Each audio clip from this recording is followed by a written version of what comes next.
Hamid aka, sakani yechib tashladingizmi aka? Saka diskka taqqanimda o'zimga yoqmagan bir ikkita joylari bor edi. Men bugun zo'r narsa zakasib qo'ydim, o'sha narsam keldi. Endi buni diska bilan birga taqaman.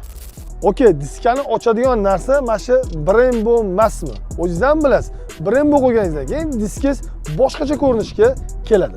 Okey, siz aytishingiz mumkin. Bu nimasi qiziq? Okey, buni qizuvli tarafi bu BYD'ni o'zini zavodskoy okey.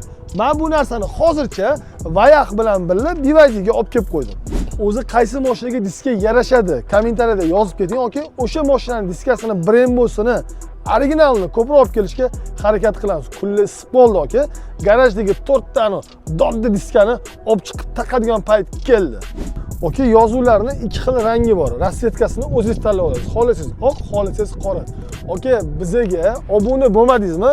Bo'p qo'yavering. Bu videoni BYD bilan Vayax haydaydigan tanishingizga hozircha jo'natib qo'yasiz. Qolganlarga kutishingizni maslahat beraman. Siz uchun dodda yengilliklarni olib kelib qo'yamiz.